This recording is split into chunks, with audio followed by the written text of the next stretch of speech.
اللہ وبرکاتہ۔ الحمد للہ وکفى وسلام علی عباده الذین اصطفى، اشہد ان لا الہ الا اللہ وحدہ لا شریک لہ واشہد ان محمدا عبدہ ورسولہ صلی اللہ علیہ وآلہ وسلم۔ اللہم صل علی محمد وعلی آل محمد کما صلیت علی ابراہیم وعلی آل ابراہیم انک حمید مجید۔ اللہم بارک علی محمد وعلی آل محمد کما بارکت علی ابراہیم وعلی آل ابراہیم انک حمید مجید۔ اما بعد فاعوذ باللہ السمیع العلیم من الشیطان الرجیم من حمزہ ونفخہ ونفثہ۔ بسم اللہ الرحمن الرحیم۔ لقد من اللہ علی المؤمنین اذ بعث فیہم رسولا من انفسہم یتلو علیہم آیاتہ ویزکیہم ویعلمہم الکتاب والحکمہ وَإِن كَانُوا مِن قَبْلُ لَفِي ضَلَالٍ مُبِينٍ۔ یقیناً اللہ نے احسان فرمایا اہل ایمان کے اوپر جب ان کے اندر انہی میں سے ایک رسول صلی اللہ علیہ وسلم مبعوث فرما دیے۔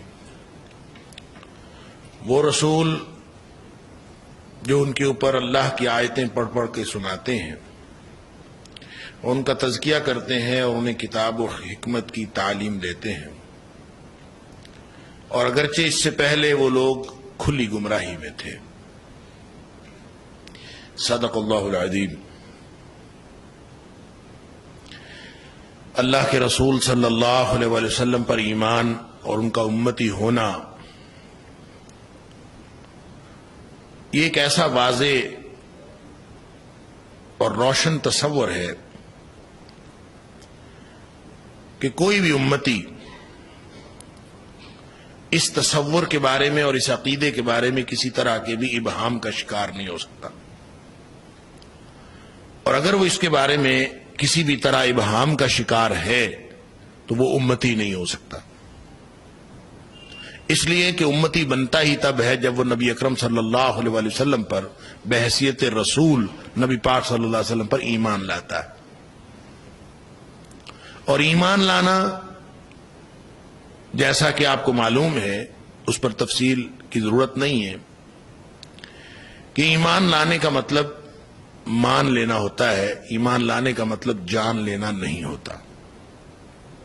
اور نبی اکرم صلی اللہ علیہ وسلم پر ایمان لانے کا مطلب یہ ہے کہ ہم اللہ کے رسول صلی اللہ علیہ وسلم کی ہر بات کو مان لیں۔ وہ فرماتے ہیں میں اللہ کا رسول ہوں تو ہم مان لیں آپ اللہ کے رسول ہیں۔ وہ فرماتے ہیں کہ میرے پاس فرشتہ آیا، ہم مان لیں کہ فرشتہ آیا۔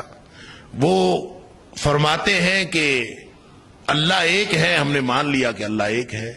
وہ فرماتے ہیں کہ اللہ نے اپنے کارندے فرشتے رکھے ہوئے ہیں، ہم نے مان لیا۔ جو کچھ نبی پاک صلی اللہ علیہ وسلم ہمیں بتاتے گئے ہم نے مان لیا، یہی ایمان ہے۔ اور اگر ہم ان میں سے کسی بھی بات کے بارے میں شک و شبے کا اظہار شروع کر دیں، یا ہم کہیں کہ ہم دیکھیں گے تو مانیں گے، تو یہ نبی پاک صلی اللہ علیہ وسلم پر ایمان نہیں ہے بلکہ ان کے ساتھ کفر ہے۔ کوئی شخص کہے کہ میں پہلے دیکھوں گا پھر مانوں گا، دیکھ کر ایمان لانا ایمان نہیں ہوتا۔ ایمان ہوتا ہی یہ ہے جس کو قرآن نے کہا الذین یؤمنون بالغیب۔ ایمان ہوتا ہی یہ ہے کہ آپ بغیر دیکھے مان لیں کہ نبی اکرم صلی اللہ علیہ وسلم کی ہر بات قابل تسلیم۔ وگرنہ اگر نبی پاک صلی اللہ علیہ وسلم کی ہر بات کو تسلیم نہ کیا، اور خاص طور پہ جب آپ کو بحیثیت رسول تسلیم نہ کیا، تو انسان امتی نہیں بن سکتا۔ امتی، اللہ اکبر، امتی ہونا پتہ کتنی بڑی ڈسٹنکشن ہے اور کتنا بڑا امتیاز ہے کہ اگر کوئی امتی ہو گیا، اگر کوئی امتی بن گیا، واقعتاً امتی ہوا، تو اتنا بڑا امتیاز ہے کہ نبی اکرم صلی اللہ علیہ وسلم نے فرمایا کل امتی یدخلون الجنہ، میرا ہر امتی جنتی ہے۔ اللہ اکبر، امتی ہونا جنتی ہونے کے مترادف ہے۔ اگر کوئی امتی واقعتاً امتی ہے تو مدینے والے کی گارنٹی ہے کہ وہ جنتی ہے۔ اب اندازہ کیجئے کتنی بڑی بات ہے۔ غلطیاں کوتاہیاں پھر بھی ہوں گی، کل بنی آدم خطاء، آدم کی اولاد ہے ہی خطا کار، ہر انسان خطا کار ہے۔ ساری غلطیوں کوتاہیوں کے باوجود جو سچا امتی ہے وہ جنتی۔ اب یہ الگ بات ہے کہ نبی پاک صلی اللہ علیہ وسلم نے ایک استثناء ارشاد فرمایا، آپ نے فرمایا الا من ابا، سوائے اس کے کہ جو شخص خود انکار کر دے۔ کس چیز سے انکار کر دے؟ ہم اس کا ترجمہ کرتے ہیں کہ جو خود جنت میں جانے سے انکار کر دے۔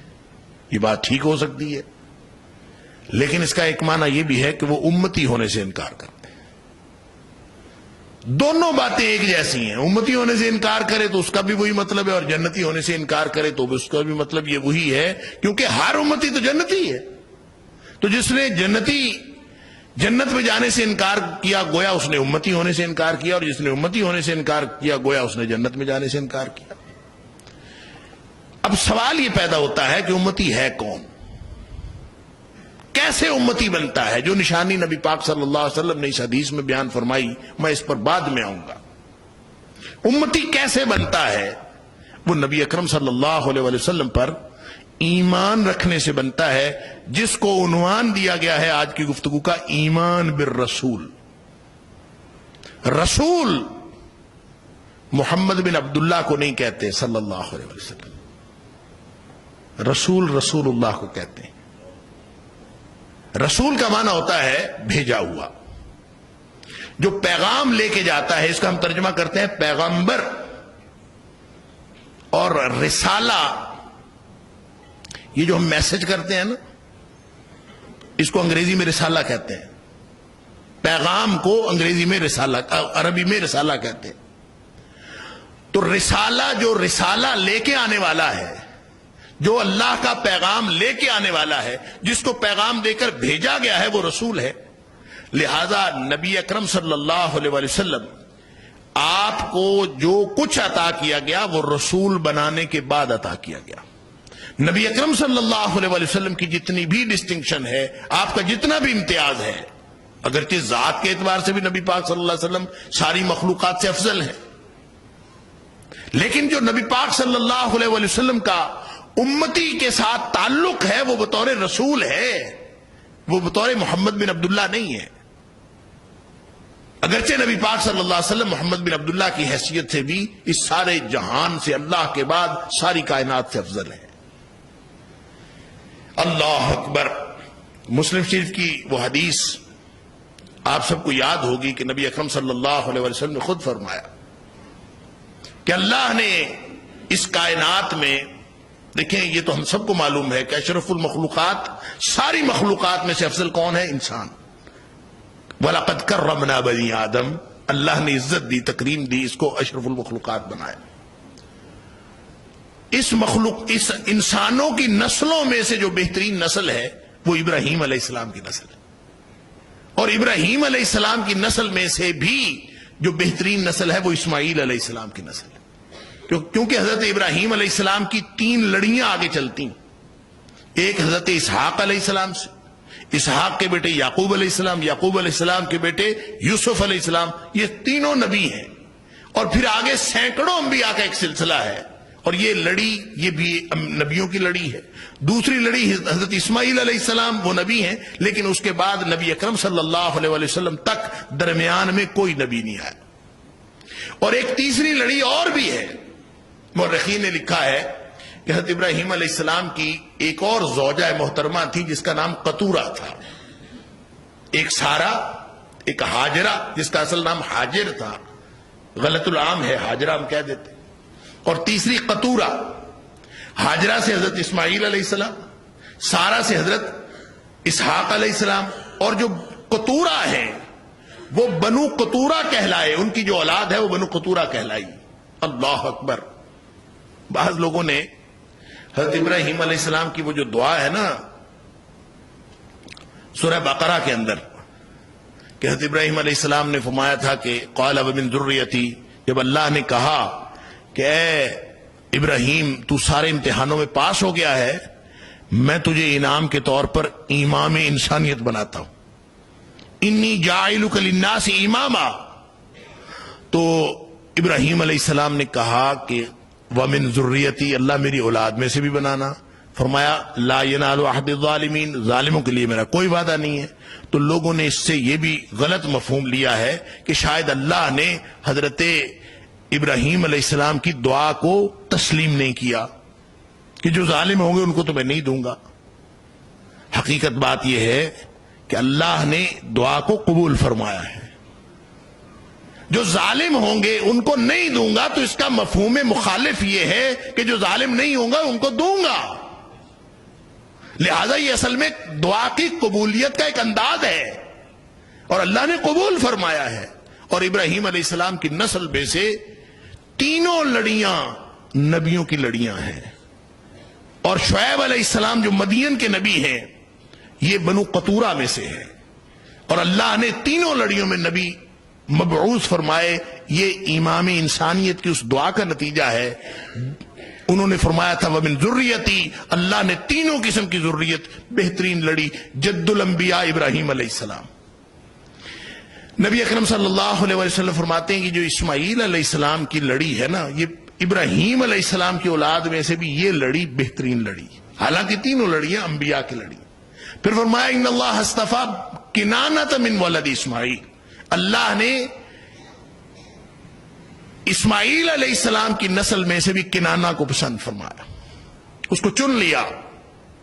پھر فرمایا کہ کنانہ میں سے اللہ نے قریش کو چن لیا، اور پھر فرمایا کہ قریش میں سے اللہ نے بنو ہاشم کو چن لیا، اور فرمایا واصطفانی من بنی ہاشم، مجھے اللہ تعالیٰ نے بنو ہاشم میں سے چن لیا۔ اب گویا نبی اکرم صلی اللہ علیہ وسلم اس کائنات کی سب سے بہترین ہستی ہے، یہ ذات کے اعتبار سے ہے۔ آپ کی عظمت بطور ذات، بطور انسان، آپ انسان کامل ہیں، آپ کے اندر کوئی نقص نہیں ہے، آپ جیسی کسی کی عظمت نہیں ہے، آپ جیسا کسی کا حسن نہیں ہے، آپ جیسا کسی کا اخلاق نہیں ہے، نبی اکرم صلی اللہ علیہ وسلم جیسا صادق اور امین کوئی نہیں۔ یہ نبی پاک صلی اللہ علیہ وسلم کے ذات کے اوصاف ہے، اللہ نے چنا ہوا ہے۔ اللہ کے بعد کائنات کی بہترین مخلوق نبی اکرم صلی اللہ علیہ وسلم کی ذات اقدس ہے، ذات۔ ایک اور حدیث ترمذی شریف کے اندر موجود ہے کہ حضرت عباس رضی اللہ تعالیٰ عنہ نبی پاک صلی اللہ علیہ وسلم کے پاس تشریف لائے، اور راوی کہتا ہے کہ ایسے یعنی ماحول کچھ ایسا تھا کہ لگتا یوں ہے کہ حضرت عباس کوئی بات سن کے آئے تھے، اور حدیث کے سیاق و سباق سے لگتا ہے کہ کوئی ناگوار بات سن کے آئے ہوں گے۔ یعنی راوی کہتا ہے کأنہ سمع شیئا، ایسے تھا جیسے کوئی بات سن کے آئے ہیں، اور آ کے نبی پاک صلی اللہ علیہ وسلم کے پاس عرض کی کہ میں کوئی یہ بات سن کے آیا ہوں۔ فقام علی المنبر، نبی پاک صلی اللہ علیہ وسلم ممبر پر کھڑے ہو گئے، صحابہ کرام بیٹھے تھے۔ آپ نے فرمایا من انا، میرے صحابیوں بتاؤ میں کون ہوں، کیونکہ وہ ناگوار بات سن کے آئے تھے نا۔ فرمایا بتاؤ میں کون ہوں؟ صحابہ بولے انت رسول اللہ صلی اللہ علیہ وسلم، آپ اللہ کے رسول ہیں۔ لیکن نبی اکرم صلی اللہ علیہ وسلم یہاں چونکہ بطور رسالت اپنی حیثیت واضح کرنا مقصود نہیں تھا، یہاں بطور ذات اپنی حیثیت واضح کرنا مقصود تھا، لہذا نبی اکرم صلی اللہ علیہ وسلم نے یہ نہیں فرمایا کہ میں اللہ کا رسول نہیں ہوں، اللہ کے رسول تو وہ تھے، لیکن آپ نے اپنی ذات کی طرف اشارہ فرمایا۔ آپ نے فرمایا انا محمد ابن عبد اللہ ابن عبد المطلب، میں عبد المطلب کا پوتا عبداللہ کا بیٹا محمد ہوں صلی اللہ علیہ وسلم۔ پھر آپ نے فرمایا ان اللہ تعالی خلق الخلق، جب اللہ نے مخلوقات پیدا فرمائی فجعلنی فی خیرہم، مجھے اللہ تعالی نے کائنات میں ساری مخلوقات میں سے بہترین پیدا فرمایا۔ ثم جعلهم فرقتین، پھر لوگوں کے دو گروہ بنا دیے اللہ نے. فجعلنی فی خیرہم فرقۃ، مجھے اس گروہ میں رکھا جو کائنات کا بہترین گروہ تھا. ثم جعلهم قبائل، پھر اللہ نے لوگوں کے قبیلے بنا دیے. فجعلنی فی خیرہم قبیلۃ، مجھے اللہ نے اس قبیلے میں رکھا جو کائنات کا بہترین قبیلہ ہے. ثم جعلهم بیوتا، پھر اللہ نے چھوٹے چھوٹے گھرانے بنا دیے. فجعلنی فی خیرہم بیتا، مجھے گھرانے کے اعتبار سے بھی اس گھرانے میں رکھا جو کائنات کا بہترین گھرانہ. پھر فرمایا فانا خیر منہم نفسا وانا خیر منہم بیتا، اب میں گھرانے کے اعتبار سے بھی ساری کائنات سے بہترین ہوں اور میں ذات کے اعتبار سے بھی ساری کائنات سے بہترین ہوں. نبی اکرم صلی اللہ علیہ وسلم اپنی ذات کی حیثیت سے اس کائنات میں اللہ کے بعد سب سے بزرگ ہستی، سب سے عظمت والی ہستی اور فضیلت والی ہستی نبی اکرم صلی اللہ علیہ وسلم. لیکن یہ کہہ دینا، یہ تسلیم کر لینا، یہ بندے کو امتی نہیں بناتا.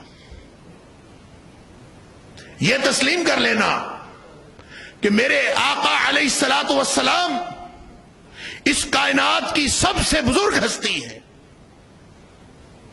یہ انسان کو امتی نہیں بناتا. یہ کہہ لینا کہ نبی کریم صلی اللہ علیہ وسلم جیسا یہ اخلاق کسی کا نہیں، یہ بھی امتی نہیں بناتا. یہ کہہ دینا کہ آپ صادق اور امین ہیں، یہ بھی امتی نہیں بناتا. اللہ نے جو احسان فرمایا ہے نا، لقد من اللہ علی المومنین، یہ تو فرمایا ہی نہیں کہ میں نے جب نبی اکرم صلی اللہ علیہ وسلم کو بھیجا تو میں نے تمہارے اوپر احسان کیا، یہ نہیں فرمایا. ہم غلط مفہوم لیتے ہیں اس آیت کا. جب ربیع الاول کے مہینے میں ہم نے جو کچھ کرنا ہوتا ہے، ہم یہ آیت پڑھ کے نبی پاک صلی اللہ علیہ وسلم کے ورود مسعود کو اور آپ کی تشریف آوری کو احسان قرار دے کے ہم پوری دنیا کو بتاتے ہیں کہ آپ چونکہ ربیع الاول میں تشریف لائے اس لیے ہمیں یہ جشن منانے چاہیے. میں یہ عرض کرتا ہوں کوئی جھگڑا نہیں ہے کہ آپ 9 تاریخ کو تشریف لائے یا 12 ربیع الاول کو تشریف لائے. کوئی جھگڑا نہیں ہے کہ آپ کے آنے کا مہینہ کون سا تھا. آپ تشریف لائے، اللہ کا احسان ہے، لیکن اللہ نے اس کو احسان قرار کب دیا ہے؟ اللہ کا احسان تو ہمیں، ہماری زندگی بھی اللہ کا احسان ہے، ہماری جو سانسیں چل رہی ہیں یہ بھی اللہ کا احسان ہے. اللہ کا ایک بھی انعام ایسا نہیں ہے جو ہمارے اوپر احسان نہ ہو. اللہ کا تو ہر نعمت احسان ہے. اس لیے کہ نعمتیں 2 قسم کی ہوتی ہیں. ایک نعمت وہ ہوتی ہے جو لینے والے کا حق ہوتا ہے، اس نے کوئی کارکردگی دکھائی ہوتی ہے، آپ اس کو انعام دے دیتے ہیں تو وہ انعام ہوتا ہے، لیکن وہ لینے والے کا حق ہوتا ہے، وہ احسان نہیں ہوتا، وہ عدل ہوتا ہے. اس نے کارکردگی دکھائی، آپ نے اس کو انعام دے دیا. کوئی معاہدہ تھا، اس کا کوئی استحقاق بنتا تھا، آپ اس کو انعام دے دیں تو یہ عدل ہوتا ہے، ہوتا انعام ہے لیکن یہ عدل ہوتا ہے. اور انعام کی دوسری قسم وہ ہوتی ہے کہ لینے والے کا کوئی استحقاق نہ ہو، لینے والے نے کوئی کارکردگی بھی نہ دکھائی ہو، لینے والے کا کوئی ماقبل معاہدہ بھی نہ ہو، کوئی سرٹیفکیٹ بھی نہ ہو. عطا فرمانے والا خالص اپنے فضل سے پھر بھی عطا فرما دے تو ہوتا وہ بھی انعام ہے، لیکن وہ عدل نہیں ہوتا، وہ احسان ہوتا ہے، بغیر استحقاق کے دے دینا. اب ذرا اس ڈیفینیشن کے تحت اللہ کے ان سارے انعامات کو دیکھ لیجئے جن کے بارے میں اللہ قرآن میں فرماتا ہے وَإِن تَعُدُّوا نِعْمَةَ اللَّهِ لا تحصوها. تم اللہ کے انعامات کو گننا شروع کر دو، تم گن نہیں سکتے. وہ سارے کے سارے انعامات جن کو ہم گن نہیں سکتے، ان میں سے ایک بھی احسان اللہ کا ایسا نہیں ہے، ایک بھی انعام اللہ کا ایسا نہیں ہے جو ہمارے اوپر احسان نہ ہو. ہمارا کوئی استحقاق تھا کہ اللہ، یا ہم نے کوئی سرٹیفکیٹ لے رکھا تھا کہ اللہ تو نے ہمیں انسان بنانا ہے، جنگل کا چوہا بلی نہیں بنانا. اللہ چاہتا تو درندہ پیدا کر دیتا. اس نے احسان فرمایا کہ ہمیں انسان پیدا فرمایا. جو کچھ اس نے عطا فرمایا، اس نے زندگی دی، اس نے احسان فرمایا. اس نے صلاحیتیں دی، اس نے احسان فرمایا. اس نے اولاد دی، احسان فرمایا. رزق دیا، احسان فرمایا. بلکہ میں تو یہ عرض کیا کرتا ہوں کہ ہمارا تو یہ بھی استحقاق نہیں بنتا کہ یہ جو ہمارے اندر سانس جا رہی ہے اور سانس باہر نکل رہی ہے، سانس اندر جاتی ہے تو یہ بھی اس کا احسان ہے، سانس باہر آتی ہے تو یہ بھی اس کا احسان ہے۔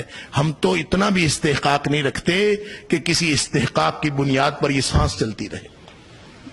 یہ جو سانس چل رہی ہے یہ بھی اللہ کا احسان ہے، لیکن اس نے ان سارے احسانات کو گنوایا نہیں ہے۔ وہ احسان کرتا ہے، گنواتا نہیں ہے۔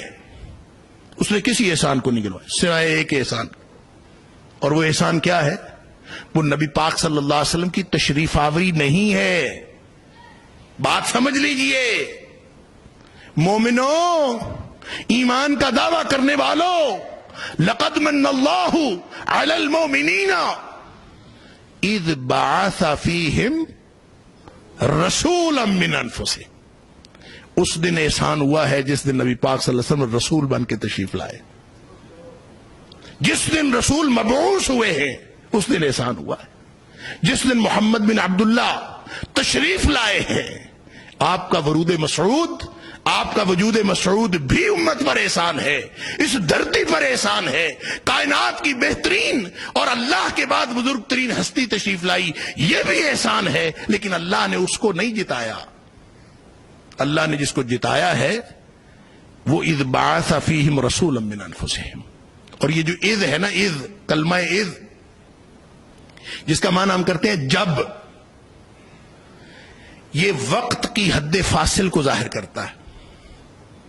پہلے کی حالت اور ہے، بعد کی حالت اور ہے۔ پہلے کیا ہے؟ وَإِن كَانُوا مِن قَبْلُ لَفِي ضَلَالٍ مُبِينٍ، پہلے گمراہی ہی گمراہی ہے، اور جب نبی اکرم صلی اللہ علیہ وسلم تشریف لے آئے گمراہی کی جگہ ہدایت آ گئی۔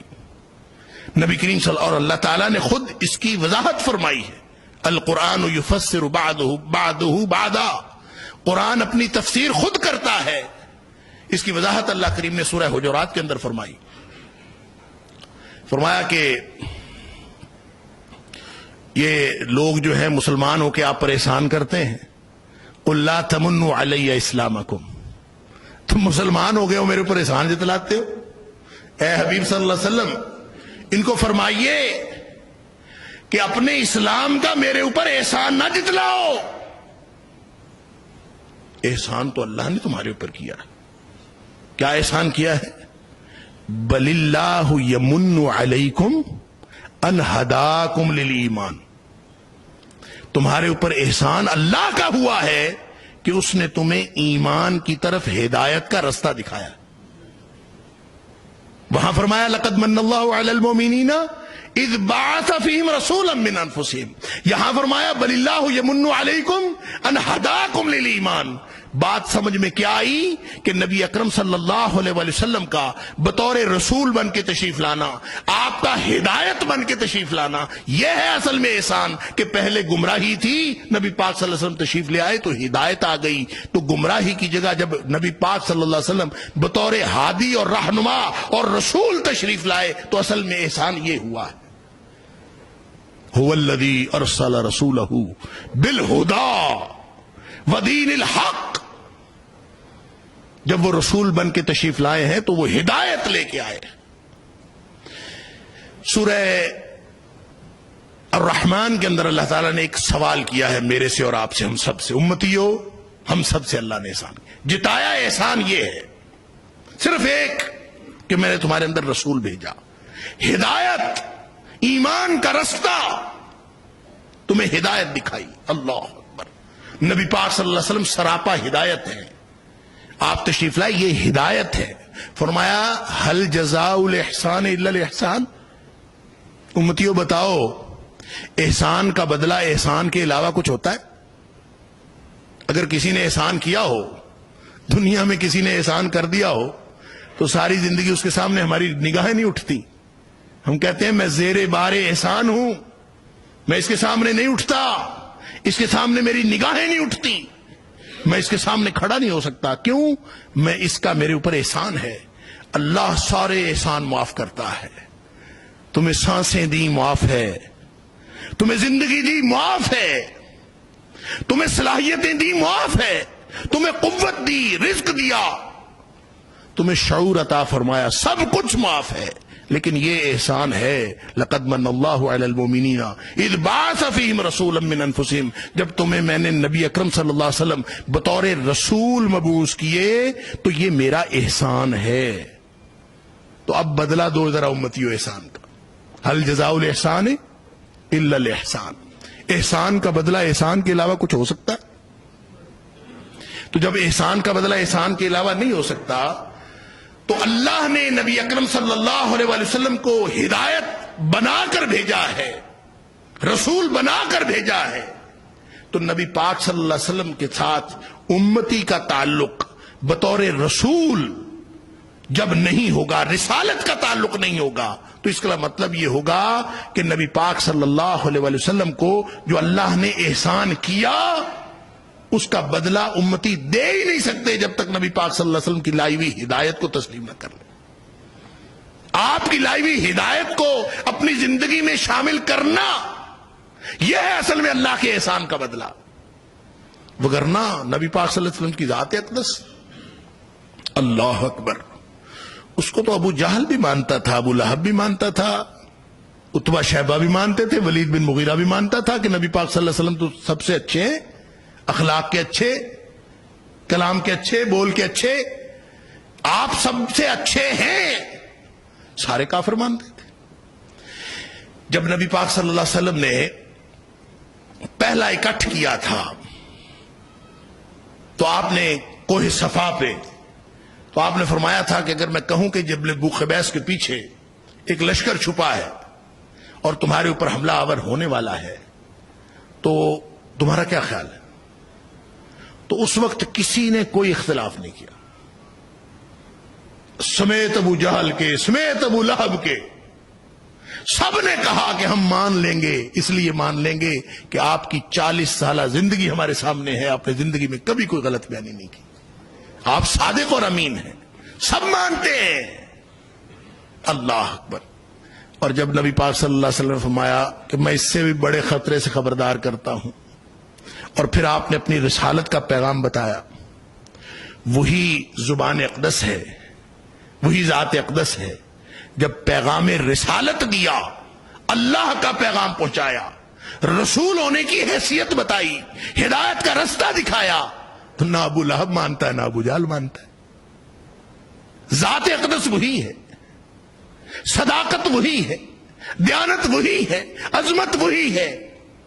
تو آپ یہ بتائیں کہ اگر کوئی کافر یہ مان لے کہ نبی پاک صلی اللہ علیہ وسلم عظمت کے اعتبار سے، اخلاق کے اعتبار سے، صداقت کے اعتبار سے، دیانت کے اعتبار سے آپ ساری دنیا سے بہترین انسان ہیں، اگر کوئی شخص یہ مان لے تو وہ امتی بن جاتا ہے؟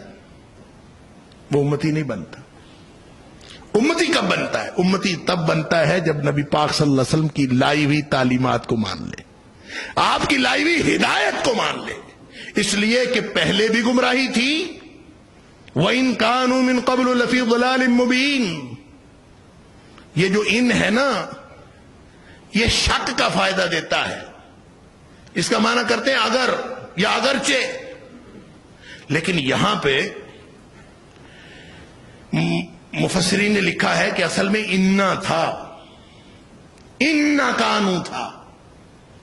تو انا یہ عربوں کا اصول ہے کہ جو چیز ثقیل پڑے نا زبان پہ اس کو خفیف بنا لیتے ہیں، تو اصل میں تھا انا کانو،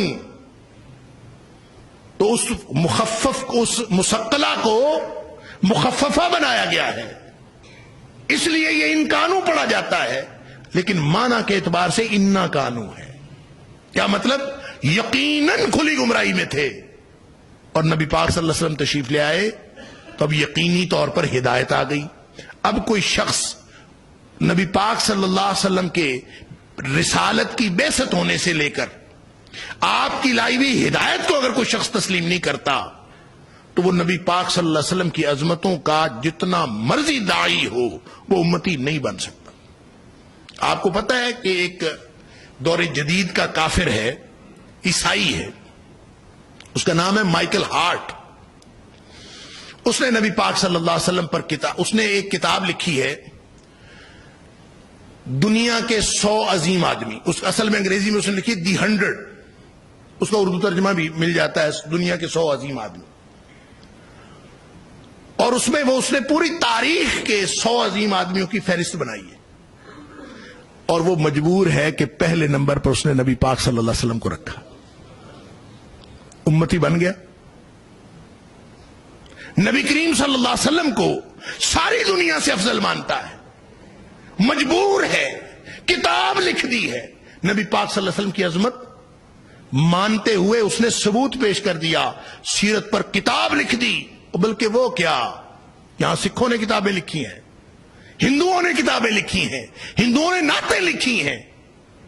اب سوشل میڈیا پہ دیکھیں، سکھوں اور ہندوؤں کی نعتیں آپ کو مل جائیں گی، اور دنیا کا یہ جو سیرت طیبہ ہے نا نبی پاک صلی اللہ علیہ وسلم کی سیرت پر، دنیا کائنات میں تمام موضوعات میں سب سے زیادہ اس موضوع پر لکھا گیا، جتنا سیرت پر لکھا گیا ہے دنیا کائنات میں علوم کی ساری تفصیلات لے لیں، صرف دینی علوم میں نہیں، دنیا کے سارے علوم میں جتنا سیرت پر لکھا گیا ہے اتنا کسی بھی موضوع پر نہیں لکھا گیا۔ اس میں لکھنے والے سکھ بھی ہیں، اس میں ہندو بھی ہیں، اس میں عیسائی بھی ہیں۔ اللہ اکبر، وہ امتی بن گئے، نبی پاک صلی اللہ علیہ وسلم کی سیرت پر کتابیں لکھی۔ کیرن آرمسٹرانگ کو دیکھ لیں، دور حاضر کی، دور جدید کی مستشرقہ ہے، خاتون ہے، نن تھی، عیسائی نن، بعد ازاں رائٹر بن گئی، صحافی بن گئی، پی ایچ ڈی کا تھیسس اس کا ریجیکٹ ہوا تو اس نے کہا کہ بس ٹھیک ہے، ادھر نہیں کوئی مانتا تو باہر صحیح، ادھر تو مان ہی جائیں گے۔ اس نے 12-14 کتابیں لکھی، اس سے بھی شاید زیادہ، اور زیادہ تر اس کی کتابیں اسلام پر ہیں، اور 2 کتابیں اس نے سیرت پر لکھی ہیں، ایک نہیں 2 کتابیں سیرت پر، اور درمیان میں 10 سال کا وقفہ ہے۔ 1996 میں ایک کتاب لکھی، محمد دا پروفٹ آف اسلام صلی اللہ علیہ وسلم، پھر ایک کتاب لکھی 2006 میں آ کے، محمد دا پروفٹ آف آور ٹائمز صلی اللہ علیہ وسلم، کہ نبی پاک صلی اللہ علیہ وسلم دور جدید کے بھی پیغمبر ہیں، صرف مسلمانوں کے پیغمبر نہیں، وہ دور جدید کے پیغمبر بھی ہیں۔ اللہ اکبر، اس کی ایک الگ داستان ہے کہ اس نے یہ کتابیں کیوں لکھی، لیکن میں یہ کہتا ہوں کہ نبی کریم صلی اللہ علیہ وسلم کی سیرت پر 2 کتابیں، وہ امتی بن گئی؟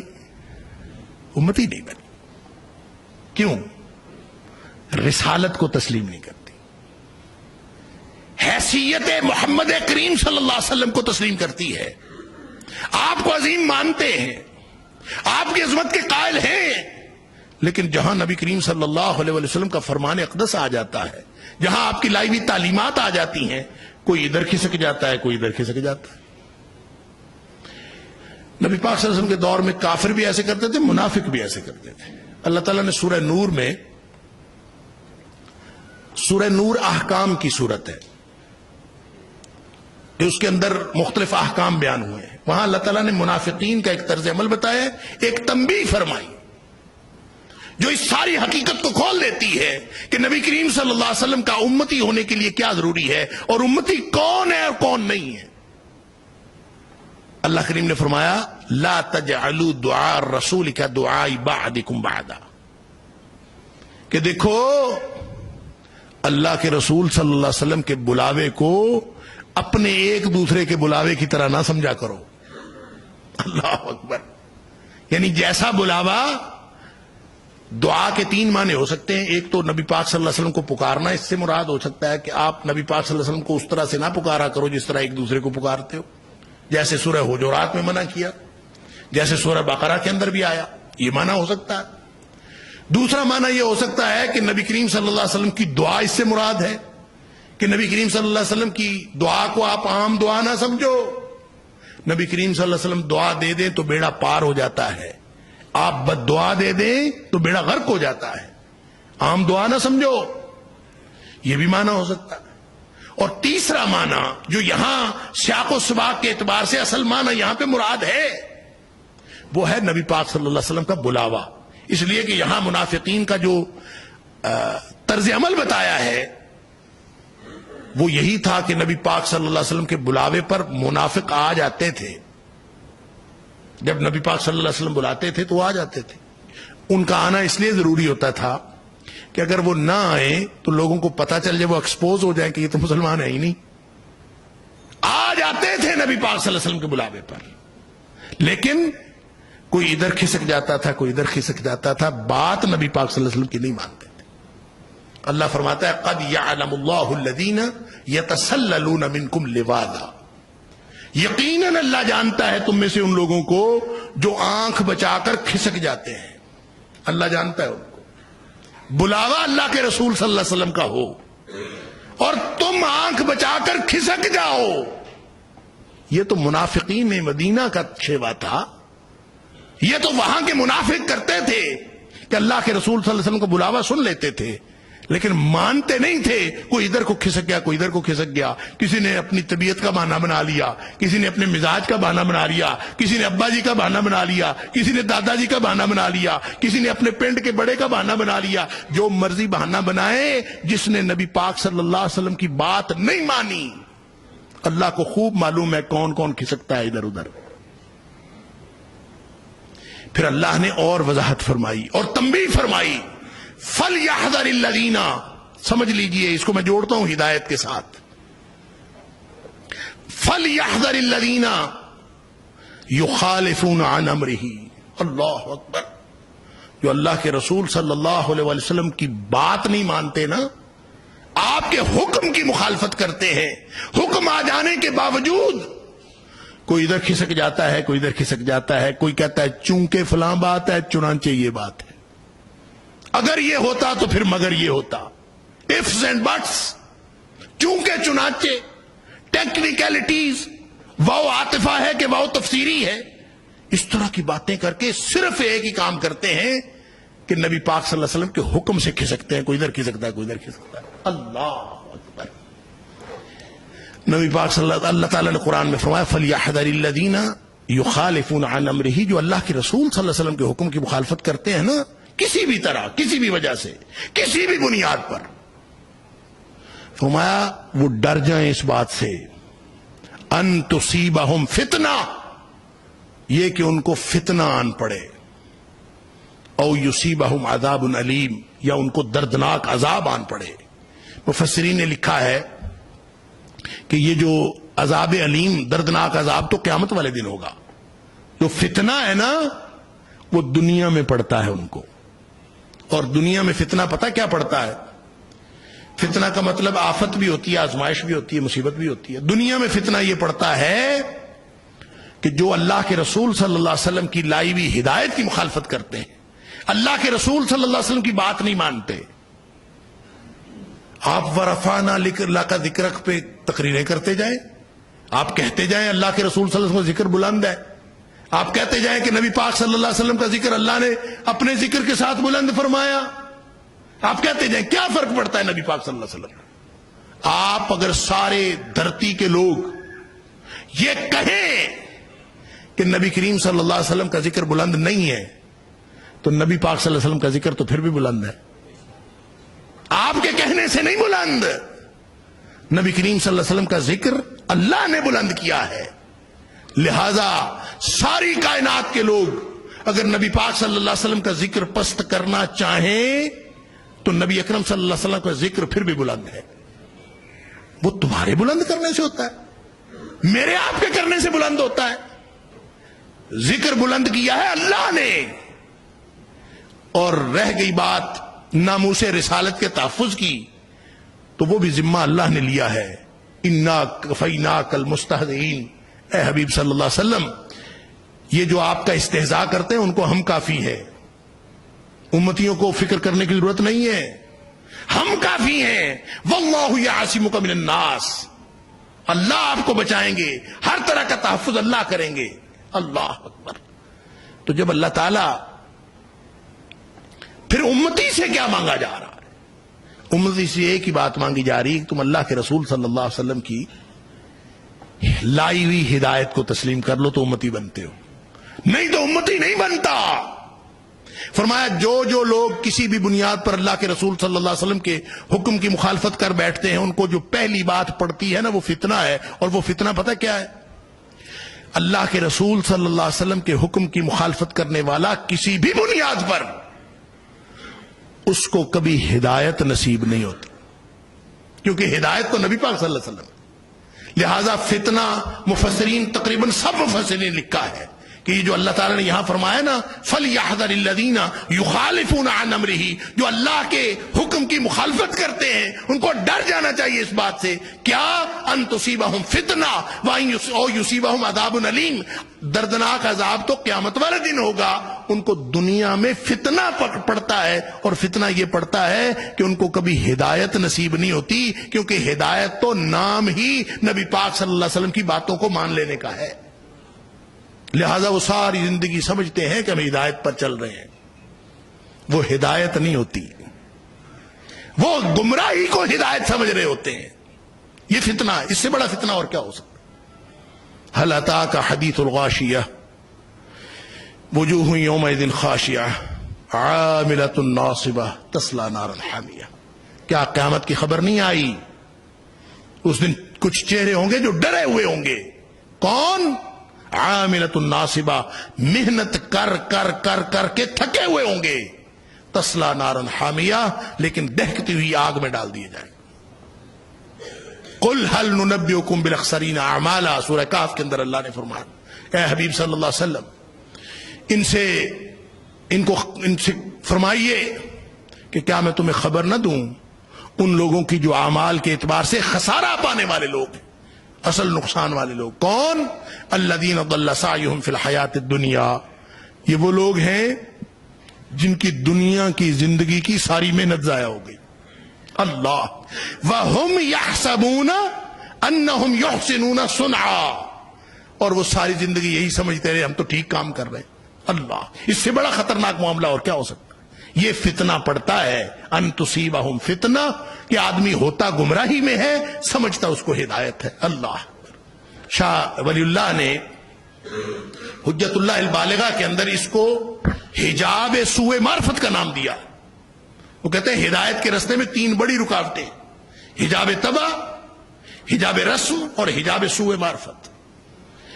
پہلی رکاوٹ طبیعت کی رکاوٹ ہوتی، انسان کی طبیعت ہدایت کی طرف نہیں جانے دیتی. طبیعت سے انسان نکل جائے تو ماحول رکاوٹ بنتا ہے، اور ماحول سے انسان نکل جائے تو اصل خطرناک رکاوٹ ہے وہ حجاب سوء معرفت ہے، کہ انسان پہچان میں غلطی کر جائے. اللہ اکبر. سمجھ رہا ہو، یعنی لاہور ریلوے اسٹیشن سے ٹرین پکڑے، جانا تھا کراچی، ٹرین پہ بیٹھ گیا، لیکن ٹرین پہچاننے میں غلطی کر گیا.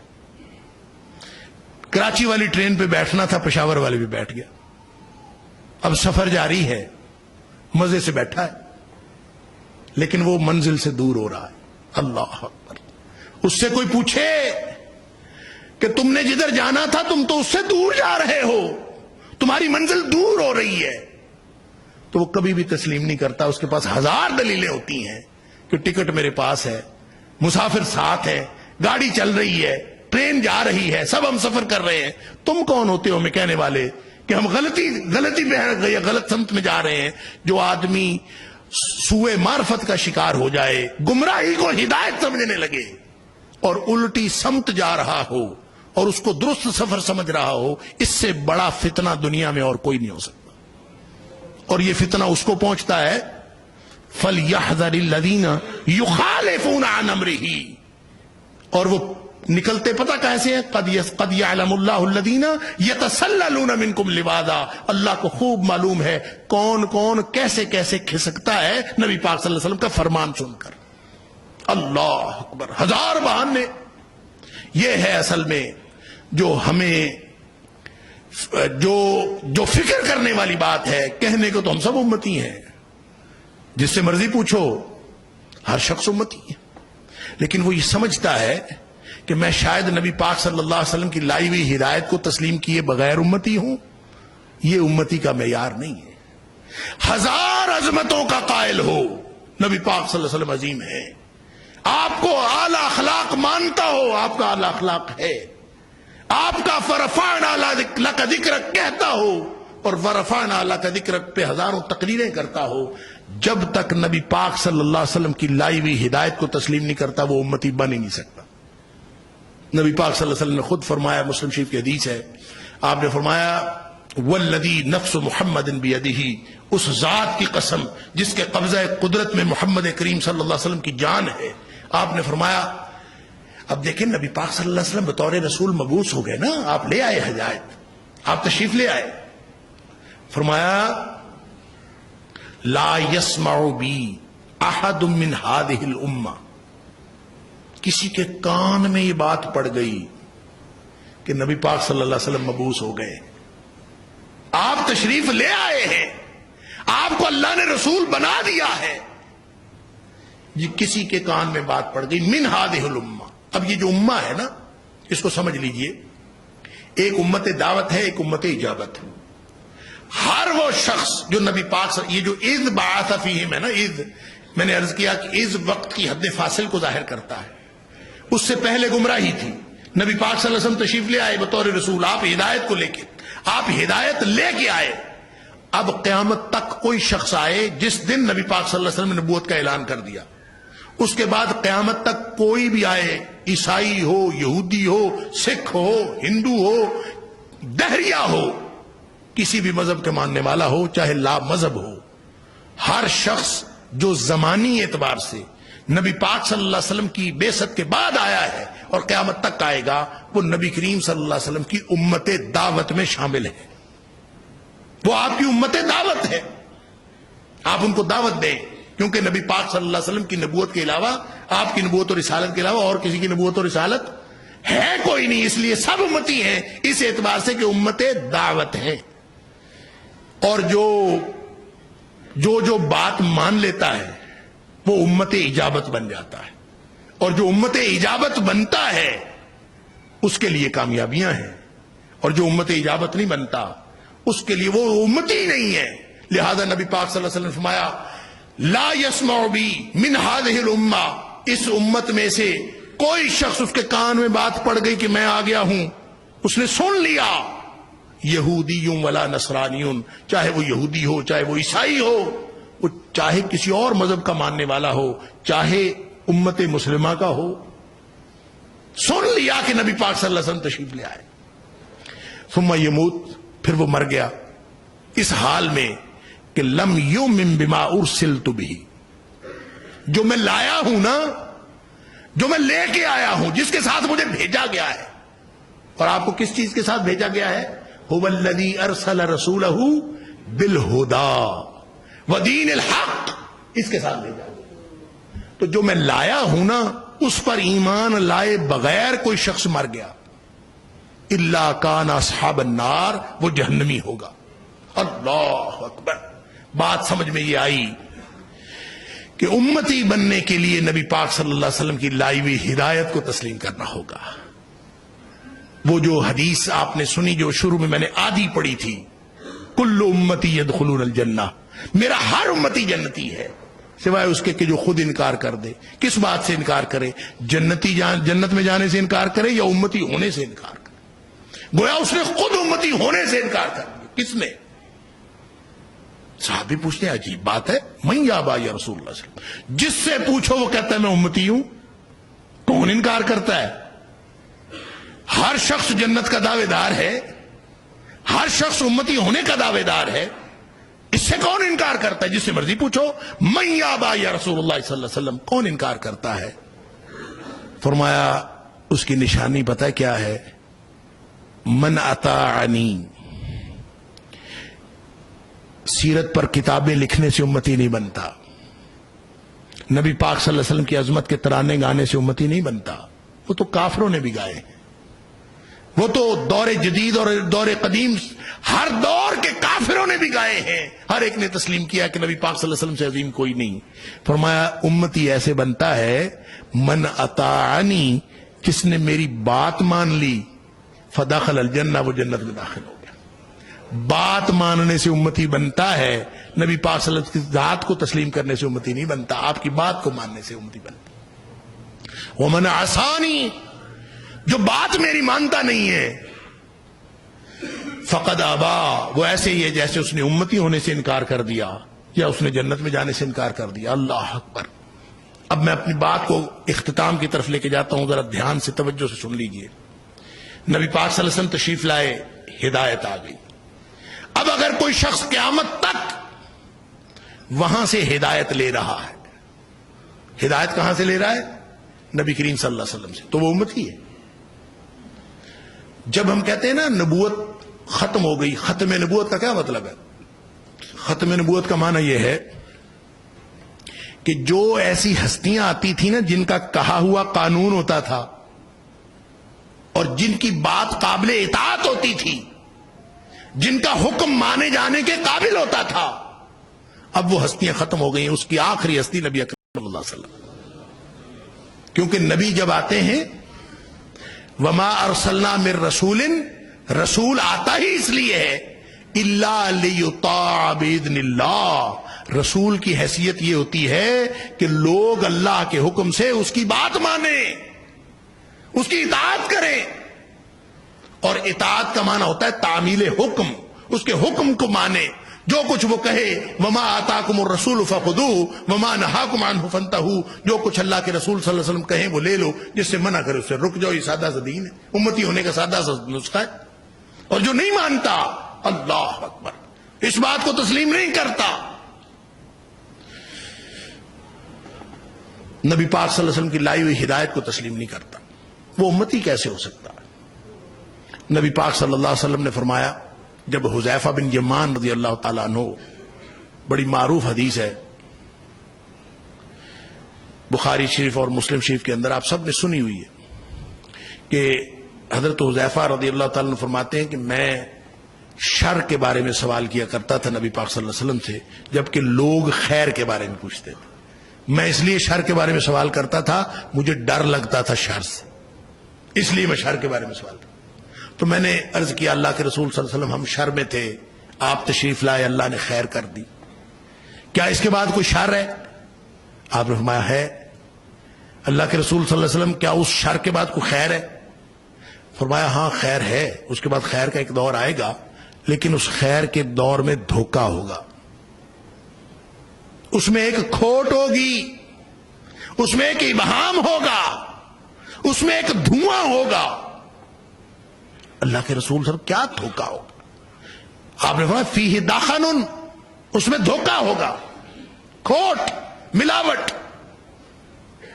ما دخنہ یا رسول اللہ صلی اللہ علیہ وسلم، اللہ کے رسول خیر تو خیر ہوتی ہے، اس میں کھوٹ کیسی، دھوکہ کیسا؟ فرمایا اس میں دھوکہ یہ ہے کہ ائمۃ یہدون، اس دور میں مولوی تقریریں کرنے والے بہت ہوں گے، ہادی اور رہنما بہت ہوں گے، ہدایت دینے والے بہت ہوں گے، تقریریں ہو رہی ہوں گی، تربیتی نشستیں بھی ہو رہی ہوں گی. ائمۃ یہدون لوگ ہوں گے، پیشوائی کر رہے ہوں گے، لیکن ائمۃ یہدون بغیر ہدی، وہ جس ہدایت کی طرف بلا رہے ہوں گے وہ میری ہدایت نہیں ہوگی، میری لائی ہوئی ہدایت نہیں ہوگی. یہ ہے دھوکہ، یہ ہے فراڈ، یہ ہے کھوٹ. اب یہ تو خیر کا دور تھا نا، ڈر گئے. اللہ کے رسول صلی اللہ علیہ وسلم کیا اس کے بعد کوئی شر کا دور بھی ہے؟ جس دور کا خیر یہ دھوکے والا خیر ہو، اس دور کے بعد جو شر آئے گا وہ کیسا ہوگا؟ تو ڈر کے جب یہ سوال پوچھا تو نبی کریم صلی اللہ علیہ وسلم نے فرمایا بس اس دور کا تو کچھ نہ پوچھو. وہ ائمہ، وہ پیشوا، وہ داعی، اب ان کی صورتحال یہ ہوگی کہ دعاتٌ الی ابواب جہنم، اب یہ سارے جہنم کے دروازوں کی طرف بلا رہے ہوں گے. من اجابہم الیہا قذفوہ فیہا، جو ان کی دعوت پر لبیک کہیں گے یہ اس کو جہنم میں پھینک دیں گے. اللہ اکبر. اللہ کے رسول صلی اللہ علیہ وسلم ان کی کوئی نشانی بتا دیجئے. ڈر گئے نا، نشانی پتہ چل جائے تاکہ ہم بچ جائیں اس سے.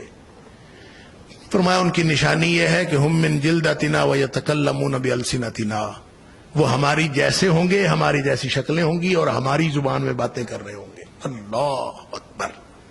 فرق کیا ہے کہ نبی کریم صلی اللہ علیہ وسلم کی لائی ہوئی ہدایت چھوڑ دی. اگر نبی پاک صلی اللہ علیہ وسلم کی لائی ہوئی ہدایت پر ہوں گے قیامت تک کے لیے ہمارے پاس اور کوئی راستہ ہے ہی نہیں. نبی پاک صلی اللہ علیہ وسلم کی نبوت ختم ہو گئی.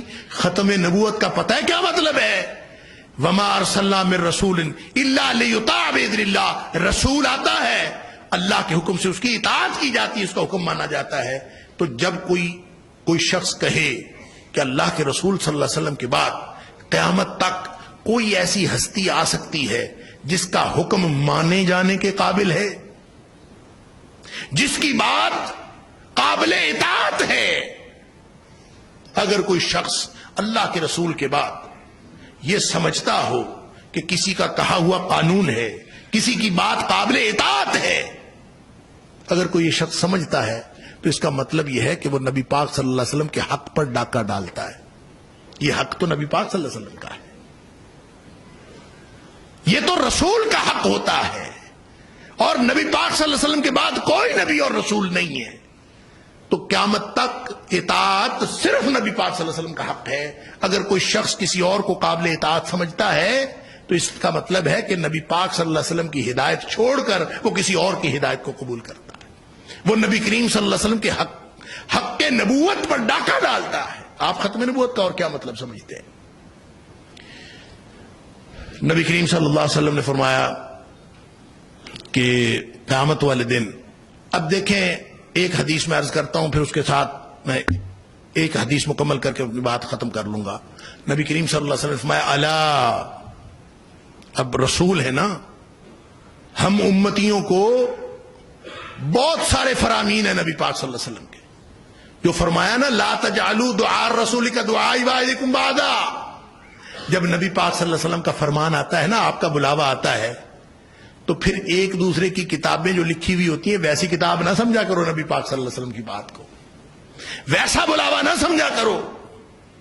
نبی کریم صلی اللہ علیہ وسلم نے فرمایا الا, خبردار ہو کے سنو, انی فرطکم علی الحوض, امتیو میں تمہارا فرط بن کر حوض کوثر پر جا رہا ہوں. انظرکم, میں تمہارا انتظار کروں گا وہاں. رسول امتیوں کا انتظار کرے گا, امتیوں میں تمہارا انتظار کروں گا. وَإِنِّي مُكَاثِرٌ بِكُمُ الْأُمَمْ, جب تم زیادہ زیادہ تعداد میں آؤ گے تو میں دوسری امتوں پر فخر کروں گا. اللہ اکبر. اب اگلے الفاظ میں چھوڑتا ہوں جو نبی پاک صلی اللہ علیہ وسلم نے فرمائے. اب ایک صحابی پوچھتا ہے, دوسری روایت کے اندر آتا ہے, ایک صحابی پوچھتا ہے اللہ کے رسول صلی اللہ علیہ وسلم, حضرت آدم علیہ السلام سے لے کر حضرت عیسیٰ علیہ السلام تک ہر نبی کی امتیں وہاں ہوں گی, آپ کیسے پہچانیں گے کہ اب میری امت ہے؟ کیسے پتہ چلے گا کہ میری امت ہے؟ نبی کریم صلی اللہ علیہ وسلم نے فرمایا میری امت کے 5 اعضائے وضو روشن ہوں گے قیامت والے دن. دونوں پاؤں, دونوں ہاتھ اور چہرہ قیامت والے دن روشن ہوگا, میں پہچان لوں گا کہ میری امت ہے. سبحان اللہ. اب اس سے ایک بات تو سمجھ میں آ گئی کہ جو لوگ نماز نہیں پڑھتے تو جتنے مرضی بڑے عاشق رسول ہوں وہ تو امت سے ویسے خارج ہو گئے. جو نماز نہیں پڑھتا اس کا تو نبی پاک صلی اللہ علیہ وسلم کی امت سے تعلق ہی کوئی نہیں. نہ اس کے اعضائے وضو دھلیں, نہ قیامت والے دن روشن ہو, نہ وہ پہچانے جائیں کہ نبی پاک صلی اللہ علیہ وسلم کی امت ہی ہیں. رہ گئے وہ جو نمازیں پڑھتے ہیں, جن کے اندر یہ نشانیاں ہیں, ان کو ہی نبی پاک صلی اللہ علیہ وسلم پہچانیں گے نا کہ یہ میری امتی ہے. تو نبی کریم صلی اللہ علیہ وسلم نے فرمایا گروہ کے گروہ میرے پاس آ رہے ہوگے تم حوض کوثر پہ پانی پینے, ایک گروہ کو روک لیا جائے. بعض روایات میں یہ الفاظ آتے ہیں حتی اذا عرفتہم ویعرفوننی, میں ان کو پہچان لوں گا وہ مجھے پہچان لیں گے. اور نبی کریم صلی اللہ علیہ وسلم ان کو کیسے پہچانیں گے؟ غرم محجلین من آثار الوضوء, ان کے اعضائے وضو روشن ہوں گے تو ہی تو پہچانیں گے. نبی پاک صلی اللہ علیہ وسلم فرماتے ہیں میں ان کو پہچان لوں گا وہ مجھے پہچان لیں گے. میں کہوں گا میری امت ہے, مجھے کہا جائے گا کہ آپ کی امت نہیں ہے. میں کہوں گا امت ہے, نشانی جو ہے اس میں نمازیں نہیں پڑھتے تھے, اعضائے وضو جو روشن ہے, لہذا میں کہوں گا میری امت ہے. وہ کہیں گے آپ کی امت نہیں,